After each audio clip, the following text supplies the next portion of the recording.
Hello, আসসালামু আলাইকুম guys. তো কেমন আছেন সকলে? আশা করি সকলে অনেক অনেক ভালো আছেন। আপনাদের দোয়াতে আমি অনেক ভালো আছি। তো আজকে নিয়ে আসলাম আপনাদের জন্য একটা নতুন রেসিপি, সেটা হচ্ছে কচুমুখি।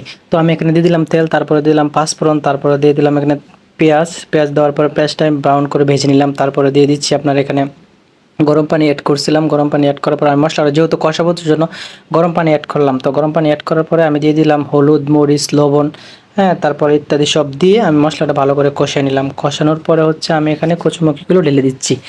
তো কচুমুখি ঢেলে দেওয়ার পরে কিছুক্ষণ পর আমি এটা নাড়াচাড়া দিয়ে তারপর এটাতে আবার গরম পানি অ্যাড করব। যদিও আমি সব তরকারিতে গরম পানি অ্যাড করি, কারণ গরম পানি অ্যাড করলে কি হয়, তরকারিটা খুব তাড়াতাড়ি সহজে হয়ে যায়, অল্প সময়ের ভিতরে তরকারিটা হয়ে যায়। ঠান্ডা পানি অ্যাড করলে দেখা যায় অনেক সময় নেই।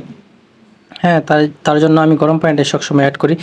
তো কে কোথা থেকে আমার ভিডিওগুলো দেখতেছেন কমেন্টে জানাবেন, আর অবশ্যই আমার চ্যানেলটা সাবস্ক্রাইব করে দিবেন, আমার পাশে থাকবেন, সবাইকে দেখার সুযোগ করে দেন। আর প্রবাসী ভাইয়েরা অবশ্যই তোমরা আমার ভিডিওগুলো দেখলে কমেন্ট করবা, অবশ্যই তোমরা শিখতে পারবা কিছু একটা নতুন কিছু। যদিও আমি এত ভালো করে রান্না করতে পারি না, তারপরেও তোমরা যতটুকু পারি ইনশাল্লাহ তোমরাও চেষ্টা করলে পারবা।